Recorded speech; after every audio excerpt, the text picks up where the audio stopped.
Hello. कैसे हैं बच्चों आप लोग? आज 17 जून है और आज हम लोग द हिंदू के एडिटोरियल और न्यूज एनालिसिस पर चर्चा करेंगे। और इस चर्चा के दौरान मैं आपसे कहना चाहता हूं कि आपको जो कुछ भी समझ में नहीं आता या आप समझने के बावजूद भी कुछ और चीज़ें जानना चाहते हैं तो आप कमेंट में उसे करें, उससे पूछें। ठीक है? उसका नरेशन आपको दूसरे दिन मिल जाएगा। ठीक है? अभी फिलहाल आपके सामने दिख रहा होगा एक साइंस का टॉपिक है जिसमें लिखा है इलेक्ट्रोमैग्नेट ड्राइवन बाय करंट। ठीक है? जो इलेक्ट्रोमैग्नेट है वो करंट के द्वारा ड्राइव होता है। क्लियर? अब यहां पर सवाल इस बात का है कि आप यह तो जाने कि इसका क्या मतलब हुआ। इलेक्ट्रो, फिर कह रहा है मैग्नेट।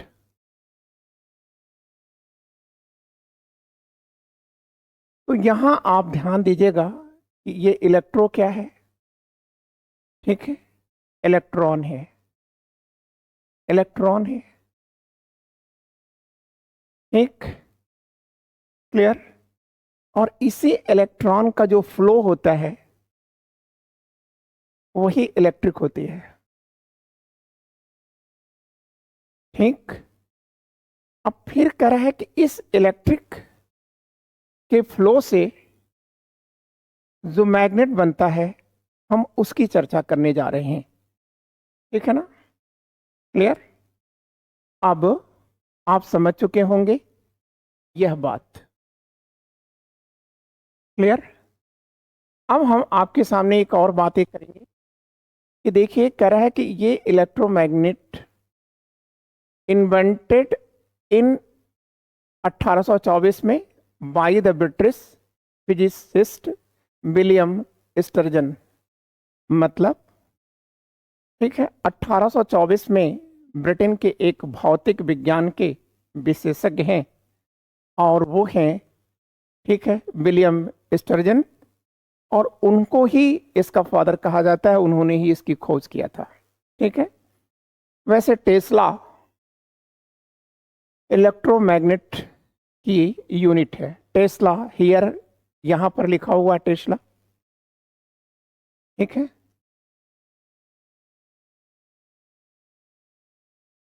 क्लियर ना? तो ये चीजें आपने समझ लिया। अब ये कह रहा है कैसे होता है, कैसे ये सिस्टम कैसे कार्य करता है। तो अगर हम इस सिस्टम को पूरा समझना चाहें तो हमें एक तरीका अपनाना होगा। यहीं पर आइए देखते हैं और समझते हैं क्या हम कर सकते हैं आपके लिए। ठीक है? तो आप एक चीज देखिए, आप सभी ने वायर देखा होगा। ठीक है? तो कह रहा है कि electromagnets are a fixer of modern life. Electromagnet क्या है? जो मॉडर्न लाइफ है उसकी गति है। ठीक है? उसकी गति बन चुका है, उसकी धड़कन बन चुका है। फिर कह रहा है अपीयरिंग इन loud speakers, motor, magnet, resonance, imaging machine. ठीक है? मतलब आप कह सकते हैं कि कोई भी ऐसा चीज नहीं है जहां पर आप इलेक्ट्रोमैग्नेट का प्रयोग ना करते हो। क्लियर? फिर कह रहा है कि when an electric current flows through a wire. Suppose करिए कि यह एक वायर है, एक वायर है। फिर कह रहा है कि इलेक्ट्रिक करंट जो होती है, जो बिजली होती है, विद्युत होता है, वह इसी जो वायर है इसी से बहती है। क्लियर? लेकिन एक बात याद रखना कि जब ये करंट बहता है ना, तो एक चीज आपको याद रखना होगा कि ये करंट इसके ऊपर से बहता है। ठीक है? इसके आउटर सरफेस से ही बहता है ये करंट। क्लियर? तो अब कह रहा है कि when electric current flow through a wire it creates a magnetic field around the wire. मतलब जब किसी विद्युत के तार से इलेक्ट्रिक बहती है तो उसके आउटर सरफेस से बहती है, और फिर कह रहा है कि ये जो संपूर्ण वायर है उसमें एक चुंबकत्व का प्रभाव उत्पन्न कर देती है या मैग्नेटिक फील्ड उत्पन्न कर देती है। ठीक है, मतलब ये सब मैग्नेटिक फील्ड या चुंबकत्व का एहसास होगा यहां पर। क्लियर? फिर कह रहा है so when the wire is coiled the magnetic field becomes concentrated in a coil's hole। ठीक है ना, मतलब आप ये देखो, अगर हम इसी वायर को अब इस रूप में ले लें, ऐसे ऐसे कर दें, ठीक है, तो अगर आप यूं देखें तो ये इसके अंदर एक होल चल रहा है। ठीक है, क्लियर, लाई का सच हो जाएगा, ये होल बन जाएगा ऐसे। ठीक है ना, ऐसे ऐसे एक होल ये बन गया। ठीक है, तो कह रहा है कि अगर हम इस वायर को कॉइल कर दें, ठीक है, तो जो मैग्नेटिक फील्ड बनेगी वो इस होल में बनेगी। क्लियर? कह रहा है कि दिस इज एन इलेक्ट्रोमैग्नेट। अब कह रहा है कि यही इलेक्ट्रोमैग्नेट है। फिर कह रहा है a device in which an electric current produce the magnetic field. ठीक है, कह रहा है कि एक ऐसी डिवाइस, देखिए फिर कह रहा है दिस इज एन इलेक्ट्रोमैग्नेट। फिर कह रहा है a device in which an electric current produce magnet field. एक ऐसी डिवाइस जिसमें जो इलेक्ट्रिक करंट है वो मैग्नेटिक फील्ड बनाती है। ठीक है, तो कह रहा है कि मतलब आपसे ये कह रहा है कि इलेक्ट्रिक मैग्नेट है क्या। मैं शायद आपको समझा नहीं पाया कि इलेक्ट्रोमैग्नेट है क्या। तो आप कहेंगे इस होल में, ठीक है, ये जो चल रहा है होल, इसमें जब इलेक्ट्रिक बहती है, ठीक है, तो जो एक प्रभाव क्षेत्र उत्पन्न होता है उसी को इलेक्ट्रोमैग्नेट कहते हैं। उसमें एक चुंबकीय गुण उत्पन्न होता है, वही गुण जो है वो इलेक्ट्रोमैग्नेट है। क्लियर? लेकिन वो आगे कह रहा है when the wire is coiled around a magnetic material. लेकिन कह रहा है कि जब इस वायर को, एक मान लीजिए कि यह मैग्नेटिक मटेरियल है, मैग्नेटिक मटेरियल में जैसे मान लीजिए कि फेरोमैग्नेटिक मेटल्स, ये लिखा हुआ है फेरोमैग्नेटिक मेटल्स। ठीक है, मान लीजिए कि यह एक कच्चा लोहा है, फेरोमैग्नेटिक मेटल है। अब हम अगर इसी के ऊपर, ठीक है, ये क्वाइल्ड कर दें, इलेक्ट्रिक वायर जो है क्वाइल्ड कर दें, ठीक है, तो कह रहा है the material called the core. तब हम इस मटेरियल को क्या कहेंगे जिसके ऊपर ये वायर लपेटा गया है? तो कह रहा है वही कोर है।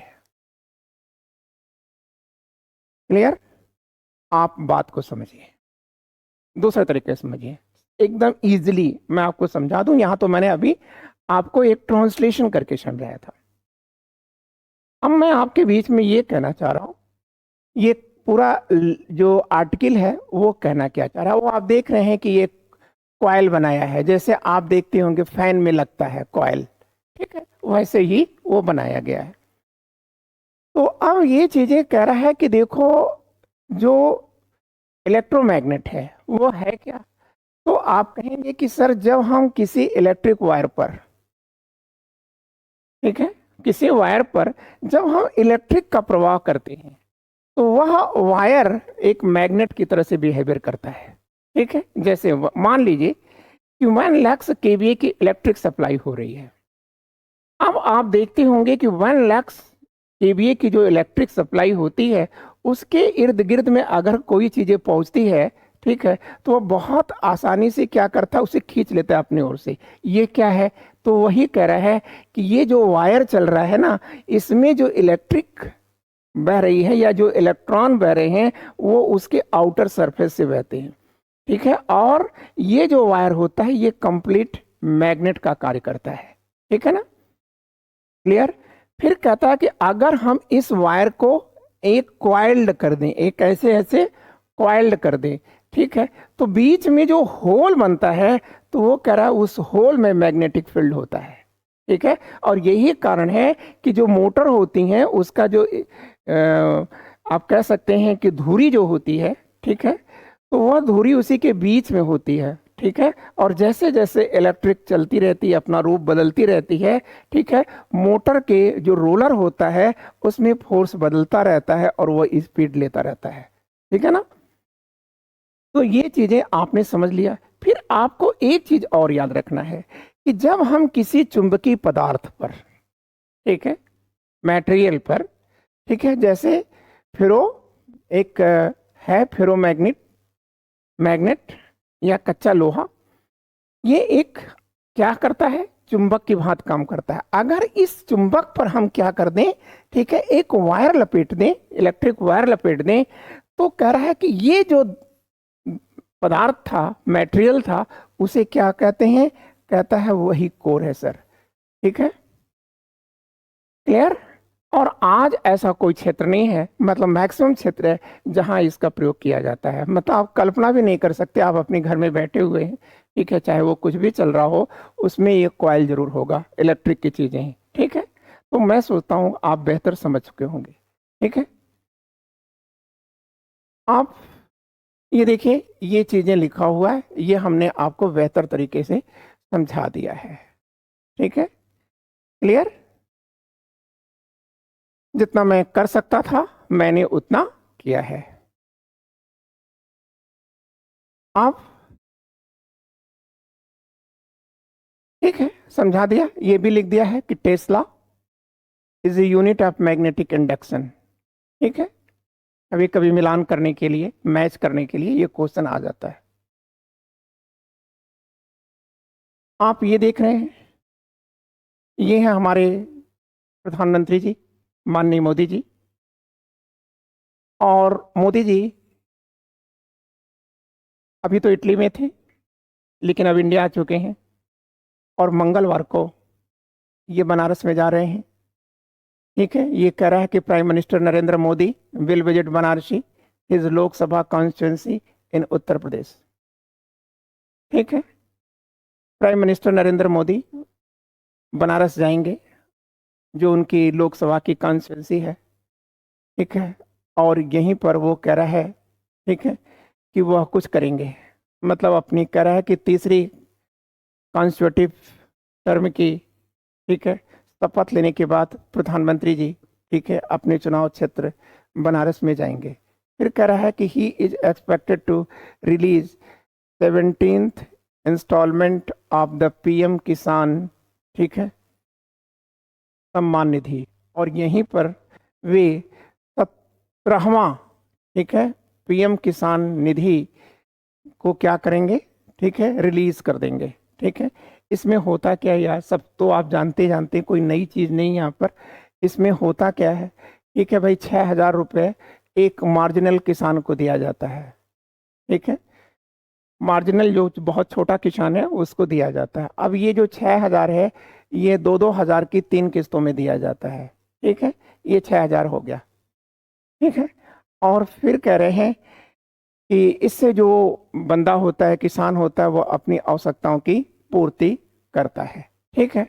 तो इसमें कोई ऐसी चीज नई नहीं है। हाँ, एक चीज आप जरूर याद रखिएगा, ये है कृषि सखी, ठीक है, ये हिंदी में लिख दिया कृषि सखी।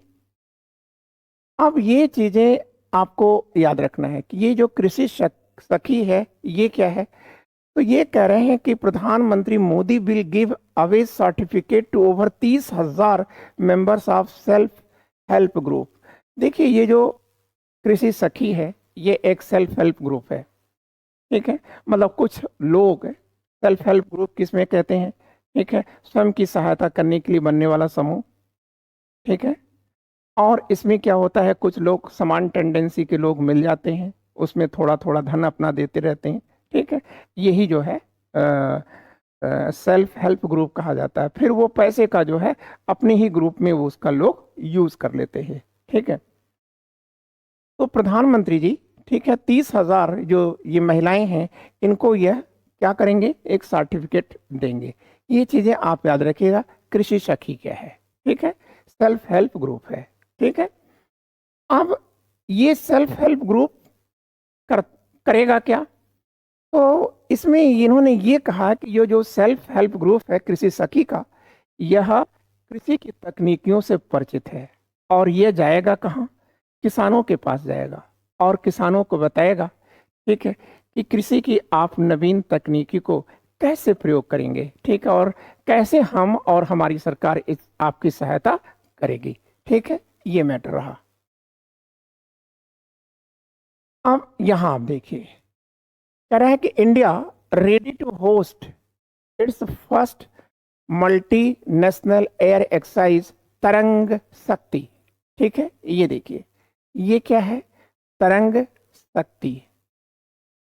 ये तरंग शक्ति क्या है, तो कह रहा है कि भारत द्वारा आयोजित किया जाने वाला पहला मल्टीनेशनल, मल्टीनेशनल बहुराष्ट्रीय, ठीक है, एयर एक्सरसाइज है, ठीक है, एयरफोर्स की एक्सरसाइज है, अभ्यास है, ठीक है।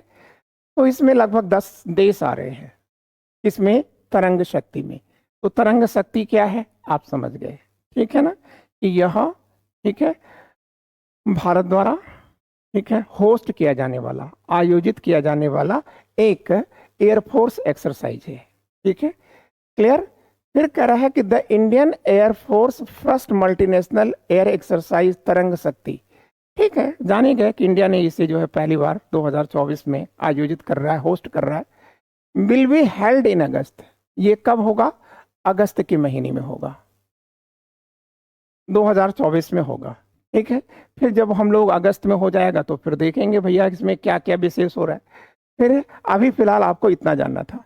And is likely to see the participation of 10 countries, और ये जो एयर शो होगा इसमें उम्मीद है कि 10 देश शामिल होंगे, ठीक है, क्लियर ना। अब इंडिया जो है बहुत उत्साहित है। क्यों इंडिया बहुत उत्साहित है इसको आयोजन में, कह रहा है कि इंडिया अभी जो है रेड फ्लैग एक्सरसाइज से आया है, ठीक है, जहां उसने बहुत जलवे अपने बिखेरे थे, ठीक है। तो ये जो रेड फ्लैग एक्सरसाइज है ये कहाँ हुआ था, तो इसका आंसर यहां दे रहा है, ठीक है। क्या दे रहा है, कह रहा है कि red flag exercise hosted by the United state, America ने इसे आयोजित किया था। फिर कह रहा है यूएस एयरफोर्स, मतलब यूएसए की एयरफोर्स ने इसे आयोजित किया था, तो जिसे शॉर्ट में क्या कहा जा रहा है, यूएसएएफ, यूएसएएफ, यूनाइटेड स्टेट एयरफोर्स। कब किया था, कह रहा है 4 जून से 14 जून तक, ठीक है, अभी भी कुछ समय पहले चल ही रहा था। फिर कह रहा है कंक्लूडेड एट, ठीक है, कहां पर इसे हुआ, ठीक है, तो ये कह रहा है कि ईएल सन एयरफोर्स बेस पर हुआ है।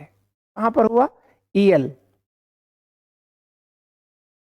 ईएल सन एयर, ठीक है, फोर्स बेस, ये एक हवाई अड्डे का नाम है, ठीक है, ईएल सन एयरफोर्स बेस, ठीक है। कहां पर पड़ता है ये, तो आप कहोगे कि सर अलास्का में पड़ता है सर,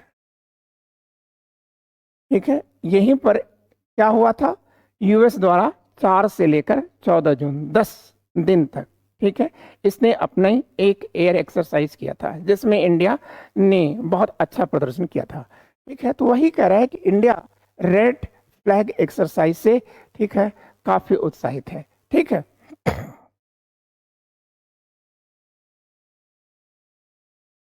अब ये कह रहा है कि इसमें कौन से 10 लोग आ रहे हैं, किन 10 लोगों को इनवाइट किया गया, तो कह रहा है कि the plan is to invite friendly foreign countries. India उन 10 लोगों को इनवाइट कर रहा है जो उसके दोस्त हैं, विदेशी दोस्त हैं, और वह उसकी एयरफोर्स, मतलब इंडिया की एयरफोर्स, ठीक है, उन 10 देशों की एयरफोर्स से, ठीक है, कुछ सीखती है कुछ सिखाती रहती है, उन्हीं को इनवाइट कर रहा है। फिर कह रहा है कि ये ऐसे कौन से कंट्रीज हैं, ठीक है, तो फिर कह रहा है कि ऐसे कंट्रीज में है ऑस्ट्रेलिया 1, फ्रांस 2, जर्मनी 3, ऐसे हैं सब, जापान है, स्पेन है, फिर यूनाइटेड अरब अमीरात है, फिर यूनाइटेड किंगडम है, एंड द यूनाइटेड स्टेट है, यूएसए है, और ये जर्मनी है। ठीक है, क्लियर। हाँ, जर्मनी के बारे में कह रहा है कि वहाँ जर्मनी जो है A400M ट्रांसपोर्ट एयरक्राफ्ट को भी लेकर यहाँ पर आ रहा है। ठीक है, क्लियर। तो ये चीजें आपके सामने आ चुकी हैं, क्लियर ना। हाँ, एक चीज आप याद रखिएगा कि ये तो अगस्त में होगा। ठीक है, कह रहा है कि the first will be held in southern India in the first 2 weeks of August. अगस्त के पहले 2 सप्ताह में, ठीक है, यह एक्सरसाइज कहाँ होगी? सदर्न इंडिया में होगी। कहाँ पर होगी? सदर्न इंडिया में होगी। फिर कह रहा है and the second will be in the western sector from the end of अगस्त, मतलब अगस्त टू मिड सितंबर। ठीक है, ये कह रहा है कि दोनों ही अगस्त और सितंबर के बीच में हो जाएंगे। तो पहले 2 सप्ताह में ये सदर्न इंडिया में होंगे, और फिर दूसरे जो होंगे वो कहाँ होंगे? तो वो कह रहा है कि सर ये अगस्त और सितंबर में होंगे, लेकिन यह वेस्टर्न सेक्टर पर होंगे। ठीक है ना, ये आपका पूरा मैटर है। ठीक है, और ये देखिए 2 IF मतलब इंडियन एयरफोर्स के राफेल्स को ये उड़ाया जा रहा है। ठीक है ना, तो ठीक है, ये हमने आपको पूरी चीजें बता दिया है। एक कंप्लीट कर दिया है पूरे मैटर को। ठीक है, वैसे एक बार मैं पढ़ना चाहूंगा।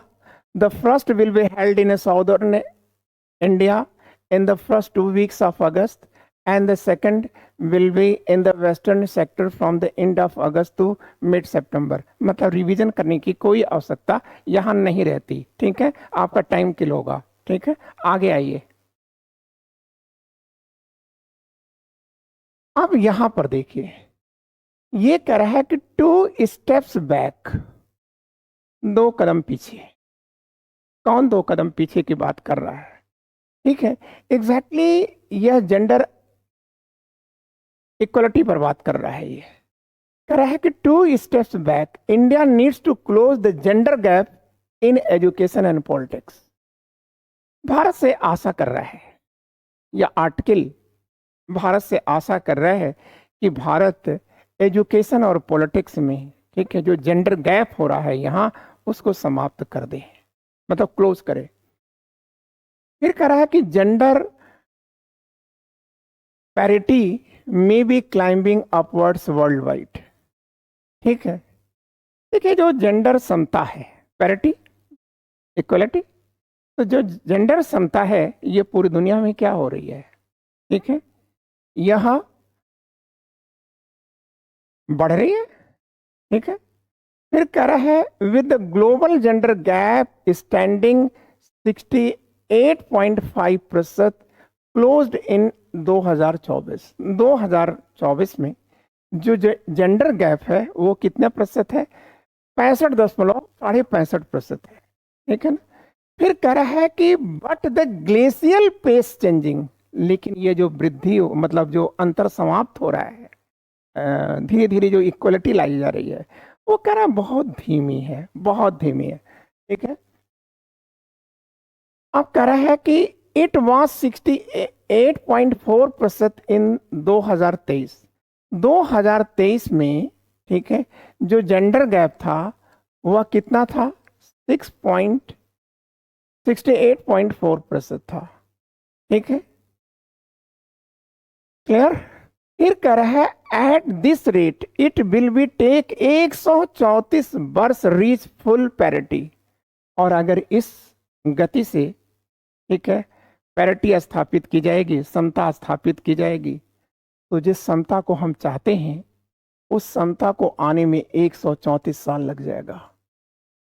ठीक है, खैर ये सब कोई मतलब नहीं है आपके लिए, बस आपको इतनी चीजें जानना है कि ये गणना कौन करता है, कैलकुलेशन कौन करता है पूरी दुनिया में। तो आप यहां पर याद रखिएगा कि global gender gap report released by the world economic forum. ठीक है, वर्ल्ड इकोनॉमिक जो फोरम है ना, वही जेंडर गैप्स को, ठीक है, पूरी दुनिया में क्या करता है, बनाता है। फिर कह रहा है कि देखो, अब ये कह रहा है Iceland maintain its number 1 rank, ठीक है। अब आइसलैंड में जो जेंडर गैप है वो सबसे कम है दुनिया में।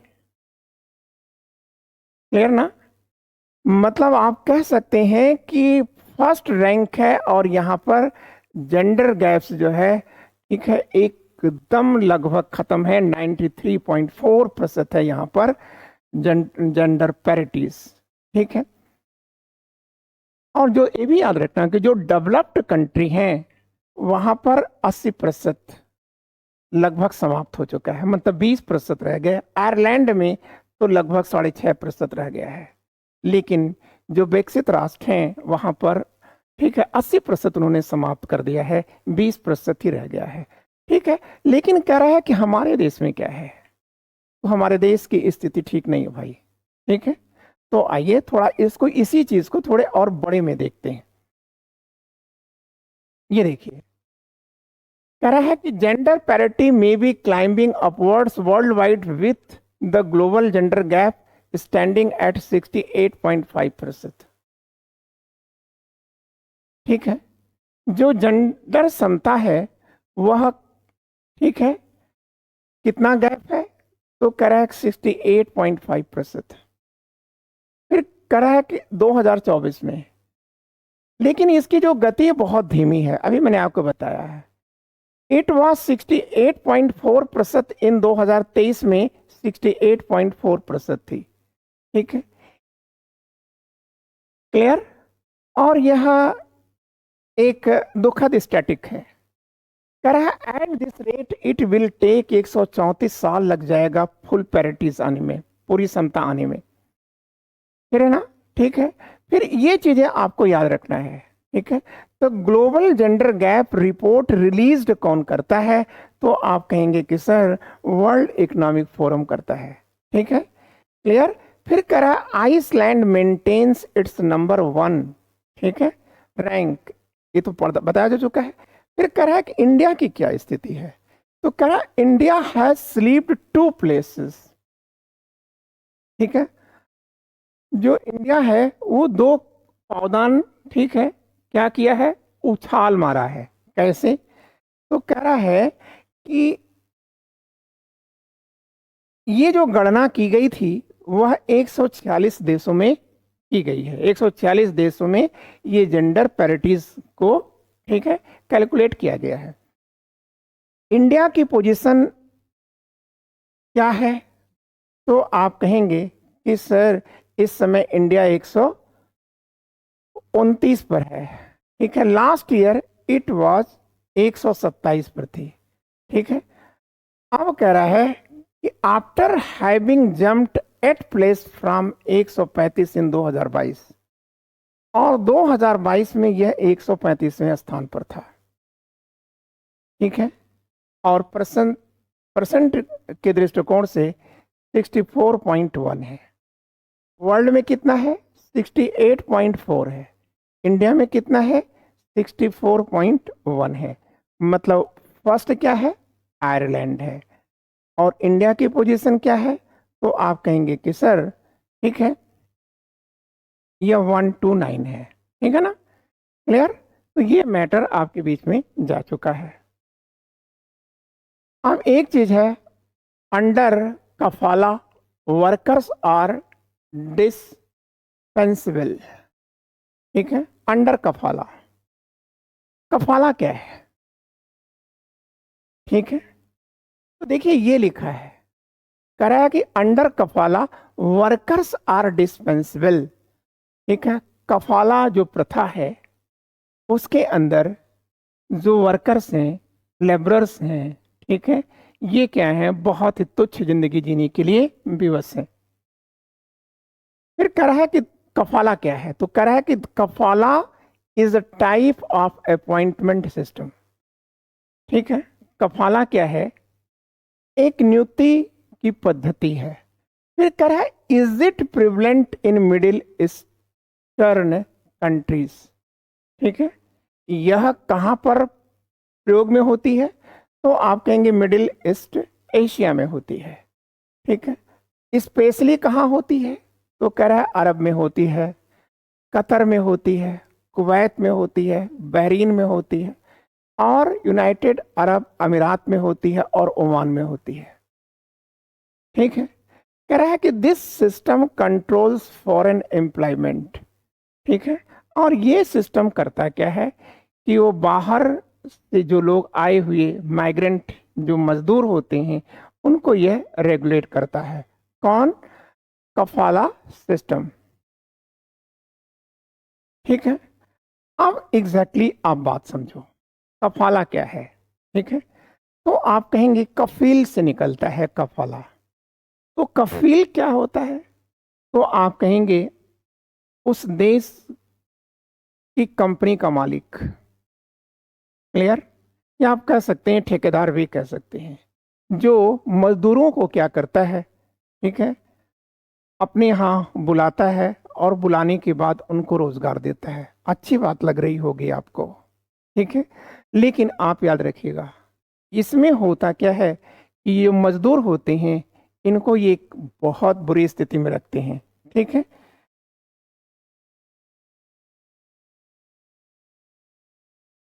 देखिए वो इतनी बुरी स्थिति में रखते हैं कि उनको कह रहा है कि उनको वे, ठीक है, that they begin to see Indian workers as a paste.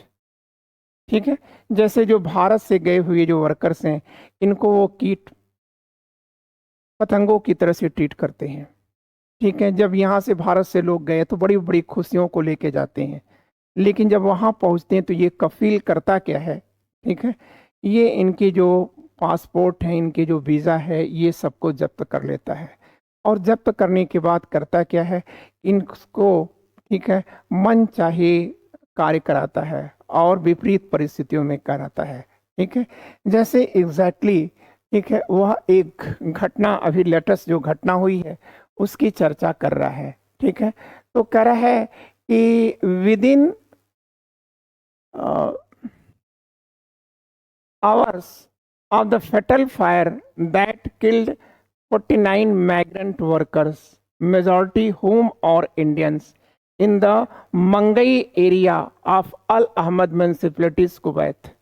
मतलब अभी आपने देखा है कि कुवैत में, ठीक है, क्या है, एक मंगई एरिया है, ठीक है, और अल अहमद इसकी नगर पालिका है, ये कुवैत में है। अभी आपने देखा कि इसमें 50 लोग जल करके मर गए थे।